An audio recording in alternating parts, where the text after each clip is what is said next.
पुराने वक्तों की बात है। यमन के एक शहर में यूसुफ नामी एक नेक दिल सौदागर रहता था। उसकी सच्चाई, रहमदिली और ईमानदारी की दूर दूर तक मिसालें दी जाती थीं। वो हमेशा जरूरतमंदों की मदद करता, यतीम बच्चों को खाना खिलाता और मुसाफिरों को ठहराता। एक दिन वो ऊंटों के काफले के साथ तिजारत की गर्ज से शाम के सफर पर रवाना हुआ। सफर में सब कुछ मामूल के मुताबिक चल रहा था, लेकिन एक रात काफला जब एक सुनसान वीराने में खैमजन हुआ, यूसुफ को दूर कहीं से किसी की आवाज सुनाई दी। ऐ नेक दिल मुसाफिर, क्या तू हमारी पुकार सुनेगा?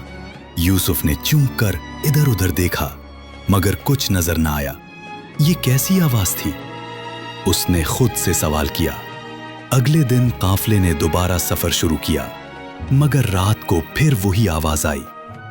यूसुफ, हमारी वादी में आओ, हमें तुम्हारी जरूरत है। अब की बार आवाज कुछ और वाज़ेह थी, जैसे हवा में गूंज रही हो। यूसुफ ने अपने दिल में कुछ अजीब सा इस्तिराब महसूस किया, लेकिन साथ ही एक अनजान कशिश भी। तीसरे दिन काफला एक पहाड़ी इलाके में पहुंचा। अचानक यूसुफ का ऊंट बिगड़ गया और काफले से अलग हो गया। ज्यों ही यूसुफ उसको काबू में लाने की कोशिश कर रहा था, एक धुंध उसे अपने घेरे में लेने लगी। सब कुछ धुंधला गया और जब नजर साफ हुई, वो एक बिल्कुल नए इलाके में था। एक वादी, सब्जा, झरने और फूलों से सजी हुई, लेकिन माहौल में एक अजीब सी खामोशी और खौफ छुपा हुआ था। ये कौन सी जगह है? यूसुफ ने हैरानी से कहा। ये है जुन्नों की वादी, ऐ नेक दिल सौदागर। ये आवाज एक सफेद लिबास में मलबूस, लंबे कद वाले, चमकते आंखों वाले शख्स की थी। वो जमीन पर न था, बल्कि हवा में तिर रहा था। उसकी शक्ल इंसानों जैसी थी, मगर उसके गिर्द रोशनी का हाला था। मैं हूं मिल्को जाज, इस वादी का निगहबान। हम जुन्नात हैं और हमें तुम्हारी मदद दरकार है। मिल्को जाज ने यूसुफ को बताया कि ये वादी सदियों से जुन्नात की पनाहगाह है, मगर यहाँ एक खबीस जिन तुरमान ने जुल्म और सितम मचा रखा है। उसने जन्नों को कैद कर रखा है, और जो कोई इंसान हमारी मदद के लिए आता है, वो या तो मारा जाता है या हमेशा के लिए कैद हो जाता है। यूसुफ ने हैरत से पूछा, और मैं कैसे तुम्हारी मदद कर सकता हूं? मैं तो एक सौदागर हूं, ना कोई जादूगर हूं और ना जंगजू। मलिक जाज ने नरमी से कहा, तुम्हारा दिल नेक है, तुम्हारे खून में एक पुराना राज छुपा है।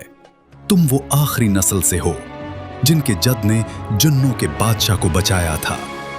तुरमन को खत्म करने के लिए तुम ही चाबी हो। यूसुफ हैरान हुआ, मगर उसने अल्लाह पर भरोसा करते हुए कहा, अगर मेरी नेकी तुम्हें फायदा दे सकती है तो मैं पीछे नहीं हटूंगा।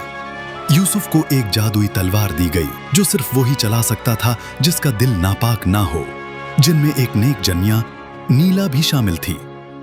उसके साथ तुरमन के किले की तरफ रवाना हुई। किला स्याह पत्थरों से बना हुआ, आग उगलते सुराख और फजा में खौफनाक आवाजें गूंज रही थी।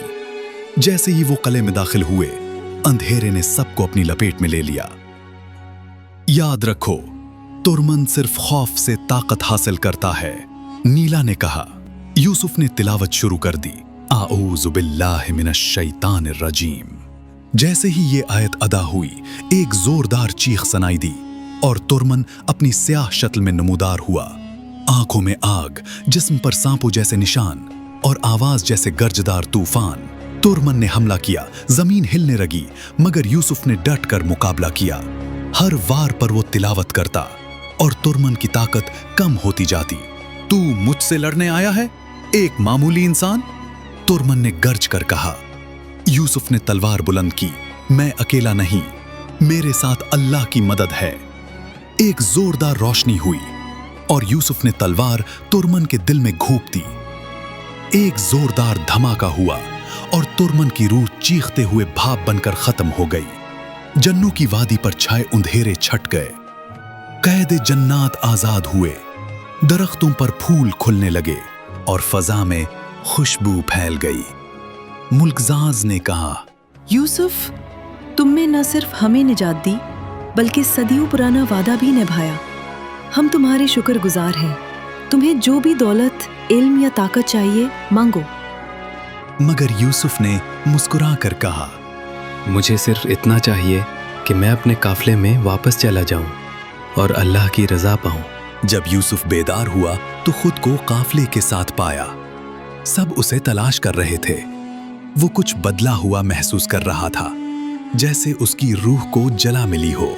यमन वापस पहुंचने के बाद उसने अपनी दौलत से एक मदरसा और यतीम खाना बनाया, मगर उसने जन्नों की वादी का राज किसी को ना बताया, सिवाय उन लोगों के जो नेकी के रास्ते पर चलते थे।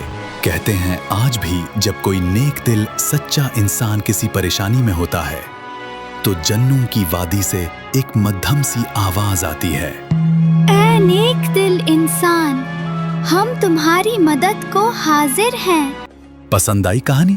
तो दोस्तों, अगर ये कहानी आपके दिल को छू गई हो तो लाइक जरूर करें, अपने दोस्तों के साथ शेयर करें और हमारे चैनल सोच कहानी को सब्सक्राइब करना ना भूलें। मजीद ऐसी ही दिल को छू लेने वाली कहानियों के लिए जुड़े रहिए हमारे साथ।